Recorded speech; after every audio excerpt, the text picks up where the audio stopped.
Of art and design, जैसे हमने पहले बात की थी कि एलिमेंट्स जो होते हैं बेसिक बिल्डिंग ब्लॉक्स होते हैं, और जो प्रिंसिपल्स होते हैं वो आप उन एलिमेंट्स के साथ क्या करते हो, किस तरह से अपना आर्टिस्टिक और विजुअल स्टाइल उनमें अप्लाई करते हो, उनको अरेंज किस तरह से करते हो, and each and everything that are the principles of art and design.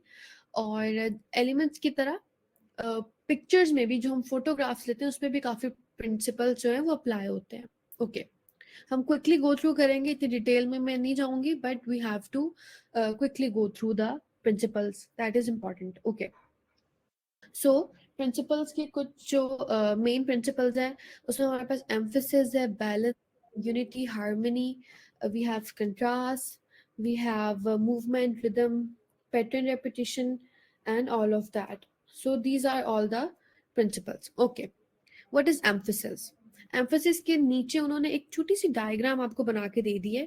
उसमें यहाँ पे वी हैव सर्कल्स बने हुए हैं, ठीक है, एक ग्रिड बनाई हुई है उन्होंने सर्कल से, और एक जो सर्कल है उन्होंने उसको कलर कर दिया है। ठीक हो गया? अब एम्फेसिस का मेन मतलब ही ये है कि इस पूरी पिक्चर में मेरी नजर सबसे पहले इधर जाएगी। वाई? बिकॉज उन्होंने इस ब्लॉक को, इस सर्कल को सॉरी, कलर करके तो हमारे जो विजुअल, हमारी जो आई साइट है उसको स्ट्रेट उधर लेके गए, हमारी नजर स्ट्रेट उस रेड कलर पे पड़ी है।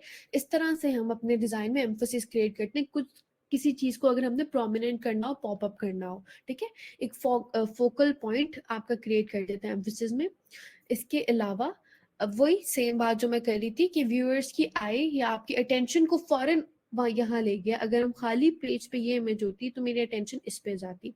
इस तरह से एम्फेसिस के टेक्स्ट में भी उन्होंने एम्फेसिस को जो है वो यहाँ पे रेड कलर कर दिया है, जैसे आप देख लो, इसको मैं हाईलाइट कर रही हूँ ताकि वो चीज प्रोमिनेंट हो जाए। ठीक हो गया? So that's how emphasis work. उसकी कुछ पिक्चर्स में एग्जांपल देख लेते हैं। इस तरह से उन्होंने कहा है क्रिएटिंग कलर थ्रू कंट्रास्ट। ठीक है, उस तरह से एम्फोसिस इस तरह से क्रिएट किया जाता है कि एक पिक्चर है उसमें सारे ग्रीन एप्पल्स हैं, एक रेड उन्होंने ऊपर एक ऑब्जेक्ट रख दिया है, ठीक है, कैप्सिकम या जो भी, वो चीज प्रोमिनेंट हो रही है एम्फोसिस के थ्रू। ठीक है, उसका कलर इतना ब्राइट है कि उसको प्रोमिनेंट किया जा रहा है, तो कलर के थ्रू भी आप एम्फोसिस कर सकते हो। नीचे आप एक एग्जांपल देखो, इसमें तो सारी चीजें ग्रीन है, जो ग्रास है वो भी ग्रीन है, यहाँ पे धूप पड़ रही है तो वो उसका कलर लाइटर है, सारी इमेज ग्रीन, बट टेक्सचर और शेप के थ्रू और फॉर्म के थ्रू उन्होंने एक एम्फोसिस क्रिएट किया है कि ग्रास में एक ग्रीन ही कलर का एप्पल पड़ा हुआ है, बट हमारी जो व्यूअर्स की अटेंशन है वो स्ट्रेट उस एप्पल पे जाएगी। तो that's how you create emphasis, through shape and form. अगर ये भी ग्रासी टेक्सचर होता तो बिल्कुल हमें नजर ना आता, बिल्कुल उस पर हमारा ध्यान ना जाता, बट बिकॉज उसकी शेप एंड फॉर्म डिफरेंट है, दैट्स वाई उस पर हमारा पूरा ध्यान जा रहा है और वो एक एम्फोसिस क्रिएट कर रहा है। ओके, तो कलर के थ्रू भी और शेप के थ्रू भी आप क्रिएट कर सकते हो। ओके, अब इस पिक्चर में कलर के थ्रू वही जो मैं बात कर रही थी कि all of the dresses are yellow but one dress is white, जिसकी वजह से एक डिफरेंस क्रिएट हो रहा है और वो एक वाइट कलर पे हमारा नजर एम्फेसिस हो रही है। Okay, next up we have balance. Balance is an impression of stability or equality in a composition. ठीक हो गया? तो हमें जो भी हम अपने डिजाइन क्रिएट करेंगे उसमें हम लोगों को बैलेंस लेके चलना पड़ेगा कि कोई अगर हम एलिमेंट ऐड कर रहे हैं तो वो 10 दफा ऐड ना हो जाए। There should be a balance कि टेक्स्ट का जो साइज है वो और उसके नीचे जो शेप आ रही है वो एक बैलेंस में लेके चलना पड़ेगा। बैलेंस ऑब्वियसली इसकी जो ये टाइप्स कह लें, सिमेट्रिकल, एसिमेट्रिकल और रेडियल, नाम से भी आप लोग को पता चल रहा है, बस पिक्चर्स के थ्रू हम लोग थोड़ा सा इसको गो थ्रू कर लेते हैं। सिमेट्रिकल बैलेंस अभी यहाँ पे किस तरह से क्रिएट किया हुआ है कि जो क्लिफ है उसका बिल्कुल एग्जैक्ट शेडो जो है वो, रिफ्लेक्शन जो है सॉरी, वो पानी में पड़ रहा है, तो वो एक सिमेट्री क्रिएट हो रही है और बिल्कुल सेंट्रलाइज्ड है, तो एक बैलेंस है, एक पूरा लग रहा है जैसे ऑब्जेक्ट क्रिएट हो रहा है। ठीक हो गया? इस तरह से ये भी सिमेट्रिकल बैलेंस की एक एग्जांपल है कि जो बोट ये चला रहा है जो इस एग्जैक्टली पानी के सेंटर में है। ठीक हो गया। तो ये भी सिमेट्रिकल बैलेंस की एक एग्जांपल है कि इस साइड पे भी इक्वल वाटर है, इस साइड पे भी इक्वल वाटर है। फोटोग्राफी के लिए भी that's a very great tip if you, यहाँ आजकल सबको फोटोग्राफ्स लेने का बहुत शौक होता है, हम लोग सभी पिक्चर्स में इतने वो हुए होते हैं, कैरिड अवे। तो उसका भी एक मेन आप लोगों को एक ट्रिक है कि अपने ऑब्जेक्ट को किसी भी बेशक आप ऑब्जेक्ट की ले रहे हो या बेशक किसी ह्यूमन बीइंग की ले रहे हो, he or she should be in the center. if you're taking a professional photo, left और right side पे exact difference होगा तो वो फोटो बिल्कुल different दिखेगी। ठीक हो गया। इस तरह से इक्वल वेट के थ्रू इस पिक्चर में उन्होंने बैलेंस, सिमेट्रिकल बैलेंस शो किया है। Okay, now let's talk about asymmetrical balance. So this is created using space and perspective. अब एसिमेट्रिकल बैलेंस है ये पिक्चर, अब मैं ये नहीं कह सकती कि ये जो उन्होंने ये जो पोल है ये सेंटर में, no it's not in the centre, but एक एसिमेट्रिकल बैलेंस उन्होंने इस तरह से क्रिएट किया है, कुछ एंगल इस तरह का लिया है कि ये हमें बहुत लंबा दिखाई दे रहा है, एंड देन ये सारे पोल्स इसके साथ लाइन में ही हैं, बट ये छोटे होते जा रहे हैं obviously because of the angle. तो ये एसिमेट्रिकल बैलेंस की एक एग्जांपल है। इसी तरह से ये एक एसिमेट्रिकल बैलेंस की एग्जांपल है। अब ये पिक्चर एक और फोटोग्राफी की टिप ये भी होती है, if you don't want the person to be in the centre, तो आप उसको सेंटर से बिल्कुल साइड पे लेके फोटोग्राफ क्लिक करोगे। That's how you create emphasis and balance in your photo. तो ये भी फोटोग्राफी का एक रूल होता है, द रूल ऑफ फोर्थ कहते हैं इसको, कि आपकी अगर ग्रिड है तो उसके फोर्थ पार्ट पे आपकी जो है वो पिक्चर आएगी, वो भी एक बहुत अच्छी एक लुक क्रिएट करती है। ओके, ये बिल्कुल पिक्चर का हाफ है, एंड देन उस साइड पे जो दो वो बच्चे बैठे हुए हैं उनके वो प्रोमिनेंट हो रहे हैं। So that's asymmetrical balance, and now we will have a look at the radial balance। इसमें यही है कि जो ऑब्वियसली रेडियल राउंड से निकला है, सर्कल से निकला है, तो एलिमेंट्स रिपीटेड होते हैं इस तरह से एक राउंड शेप में।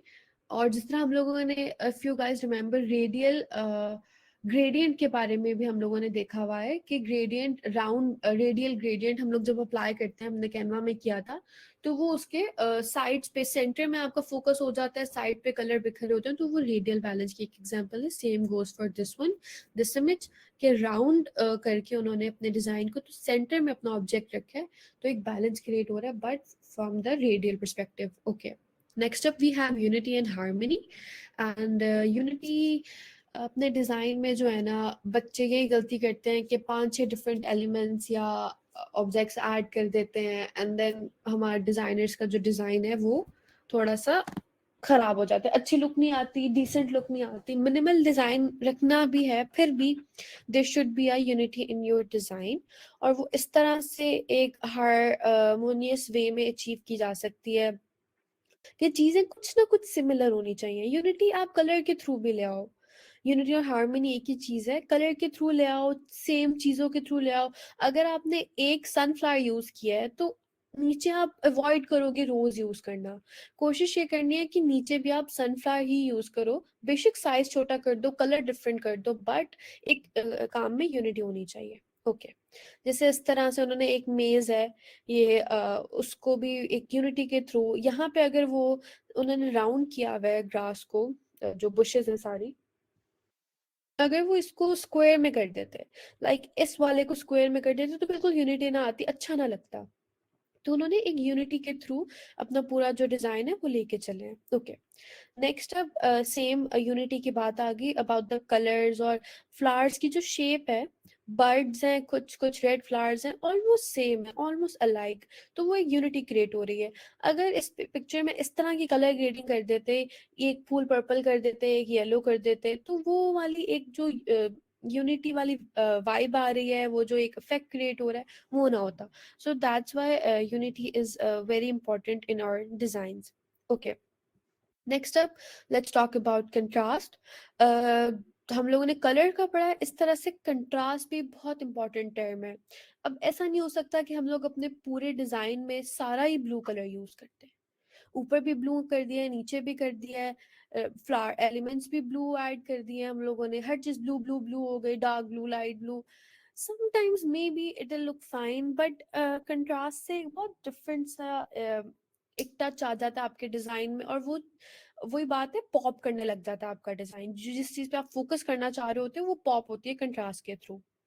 Obviously, it refers to the opposite and differences in your composition, कि अलग क्या है, और हम किस चीज को उठाना चाह रहे हैं, कौन से एलिमेंट को हम लोग पॉप करना चाह रहे हैं। तो अब ये भी कंट्रास्ट जो है डिफरेंट शेप्स के थ्रू, टेक्सचर के थ्रू, कलर्स और वैल्यूज के थ्रू हम अपने काम में ला सकते हैं। जैसे मैंने आप लोगों को बताया था, टेक्सचर के बारे में हमने पढ़ा था, smooth texture and harsh texture. तो कंट्रास्ट भी कुछ इस तरह से अपने डिजाइन को प्रोमिनेंट करने के लिए, ठीक हो गया। अब इस तरह से बिल्कुल एक प्लेन स्काई है, ठीक हो गया, स्मूथ प्लेन स्काई है, उसके ऊपर उन्होंने अ, उनके जो मिनी प्लेन्स या जो भी आप कह लें, उनके जो बॉर्डर्स हैं वो बेशक ब्लू है, बट उन्होंने एक नियॉन येलो का टच दिया है, जिसकी वजह से एक डिफरेंट कंट्रास्ट ऐड हो रहा है और वो प्रोमिनेंट हो रहे हैं, as well as the little moon, ठीक हो गया। So that's how you create contrast. Same goes for this picture. अब ये पिक्चर जो है सारी है तो ब्लैक एंड वाइट, बट इसमें आप देखो, इसमें बैलेंस भी है, इसमें एम्फोसिस भी आ गया है, इसमें डिजाइन, आप प्रिंसिपल जो है वो सारे ही यूज हो तो आपका डिजाइन अच्छा बन सकता है। अब इसमें उन्होंने क्या किया है, बिल्कुल स्मूथ बैकग्राउंड है, अब वो ब्लैक है तो शायद पानी ना भी लगे, बट बिल्कुल प्लेन ब्लैक सा ग्रेश बैकग्राउंड है, और ऊपर उन्होंने टेक्सचर के थ्रू पहले तो कंट्रास्ट ऐड किया है, कि ये बोर्ड जो है छोटी सी, ये बिल्कुल उसको रफ सा उसका टेक्सचर दिखाया है, फिर उसको ग्रे के ह्यूज दिए हैं, तो वो बिल्कुल प्रोमिनेंट हो रही है। ओके, नाउ यहाँ पे उन्होंने सिंपल सिलुएट्स यूज किया है, शेडो जिसको आप बोलो, और वाइट एंड ब्लैक इमेज वही सेम चीज, और बस उसमें जो है उन्होंने कंट्रास्ट इस तरह से ऐड किया है कि बैकग्राउंड वाइट करके जो उनके फिगर्स हैं उनको पॉप कर दिया है। यहाँ पे भी कलर देख रहे थे। इसके अलावा एक ये एग्जांपल है कंट्रास्ट की, जिसमें वी हैव बिल्कुल ब्लैक बैकग्राउंड है, और उसके ऊपर लाइट के थ्रू, जिस तरह इस इमेज में हमने देखा है, लाइट और शेप के थ्रू उन्होंने इमेज को प्रोमिनेंट किया है। Okay, next up we have movement and rhythm. Movement और रिदम एक ही चीज है। अपने डिजाइन में आप लोगों को रिदम इस तरह से लेकर आना है कि आपका डिजाइन सिमेट्रिकल लगे कि कोई यूनिटी है, बिल्कुल ये ना लगे कि बहुत गंद मचाया हुआ है, रंग बिरंगी चीजें ऐड की हुई हैं, that doesn't look professional. Okay, it suggest to the motion, मतलब इसमें हम एक ही चीज को एक मोशन में, एक रिदम में लेके चलते हैं, कि वही चीज हमारी एक फॉर्म में चले। यूनिटी भी इसका ही समझ ले पार्ट है, कि एक तरफ से दूसरी तरफ हमारी आई किस तरह मूव करती है, एक स्मूथ रिदम होना चाहिए उसके बीच में। ओके, अब आप ये देखें किस तरह से ये सैंड में जो रिपल्स उन्होंने क्रिएट किया है एक रिदम जा रहा है। हम लोग यहाँ से शुरू कर रहे हैं तो हम लोग को पता है कि ये डिजाइन जो है यहाँ पे एंड हो रहा है, और ये स्मूथली एक रिदम में वर्क कर रहे हैं, ये जो सैंड रिपल्स बनाए हुए हैं, और बहुत एक यूनिटी भी आ रही है, और एक मोशन का बहुत अच्छा सा इफेक्ट दिया हुआ है, तो it looks nice. Okay, same goes for this. यहाँ पे जो उन्होंने एक डिजाइन क्रिएट किया हुआ है, एक रिदम में ये जो है ये मूव कर रही है। पता चल रहा है कि डिजाइन ऑब्वियसली यहाँ से शुरू होके खत्म यहाँ पे कहीं पे हो रहा है, but it's in a rhythm. यहाँ पे डिफरेंट शेप्स ने, उन्होंने यहाँ पे सर्कल ऐड कर दिए, यहाँ पे स्क्वायर ऐड कर देते, तो वो सारे जो जो शेप्स हैं वो एक ही तरह की हैं, तो एक रिदम क्रिएट हो रहा है। ओके, सो नेक्स्ट अब रिदम की एक और एग्जांपल है। ये ट्रैफिक के जो सिग्नल्स हैं, एरो जो है वो रोड पे वो एक रिदम में मूव कर रहे हैं, कि इस तरफ चाहते तो वो एक भी लगा सकते थे, but to create a rhythm, to create a motion, और अच्छा भी लगे और हेल्प भी हो जाए डायरेक्शन की, उसके लिए भी उन्होंने एक एग्जांपल दी हुई है। नेक्स्ट अप फॉर द एक और एग्जांपल, बर्ड की जो मूवमेंट है उसके जो आप लोगों ने नोट किया, हमारे ये जो बर्ड्स के जो फेदर्स होते हैं, इनके जो विंग्स होते हैं, उनमें भी एक तरह का रिदम जा रहा होता है, एक एक फेदर अटैच हुआ हुआ होता है, वो एक रिदम में मूव कर रहे होते हैं। सो अगर एक फेदर लंबा है, एक छोटा है, एक किसी और शेप में, किसी और शेप में है, तो वो एक रिदम क्रिएट ना हो, वो अच्छा ही ना लगे, और मे बी उनको फ्लाइट में भी इशू हो। Okay, so next up we have pattern and repetition. अब रेपिटेशन और पैटर्न ये होता है हमारे डिजाइन लैंग्वेज में। पैटर्न और रेपिटेशन इसलिए इम्पोर्टेंट होता है क्योंकि वही चीज जो मैं आप लोगों से पहले भी डिस्कस कर रही थी कि एक ही लैंग्वेज, एक ही पैटर्न, एक ही जो रेपिटेशन है उसको लेके चलेंगे तो डिजाइन हमारा कुछ कंप्लीट लुक देगा। लगेगा कि पैटर्न कंसिस्टेंट है, ये एक ही ब्रांड का है, और लगेगा कि स्लीक एक लुक आएगी डिजाइन में। बार बार बार बार जो है वो एलिमेंट जो बार बार आपके डिजाइन में शो शो हो रहा हो, that would be the repetition. जैसे इस तरह से रेपिटेशन की कुछ एग्जांपल्स हैं ये स्टेयर्स की। इसमें आप ये भी कह सकते हैं कि एक रिदम भी आ रहा है इसमें, ठीक हो गया, एम्फेसिस भी आ रहा है, फिर थोड़ा बहुत कंट्रास्ट भी है। तो each and everything will count in और डिजाइन प्रिंसिपल्स। ओके, इस तरह से यहाँ पे भी रिपीटेशन है, मल्टी कलर्स हैं, बट यहाँ पे एक पैटर्न क्रिएट हो रहा है, एक रेपिटेशन क्रिएट हो रही है कि हैं कलर पेंसिल्स ही, और एक मोशन में भी पड़े हुए हैं, तो वो एक हार्मनी भी क्रिएट हो रही है।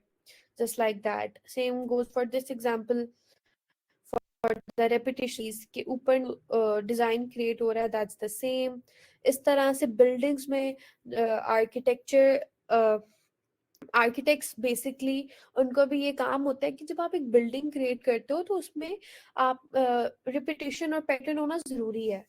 अब जब हम लिटरली में इतने वो इस तरह के हाउस डिजाइन बन रहे होते हैं घरों के, एक खिड़की राउंड बना देते हैं, एक वो बिल्कुल अच्छा नहीं लगता, लगता है पता नहीं क्या गन मारा है घर के नक्शे में। तो वो चीज ठीक नहीं लगती। एक रिदम हो, एक डिसेंट सी एक ही थीम को लेके चले ना, तो फिर जिस तरह ये उन्होंने एक बनाई हुई है लुक, जो लूप्स बनाए हुए हैं उन्होंने ऊपर, और ये एक मजे का एक वाइब दे रहा है कि दिस इज द सेम।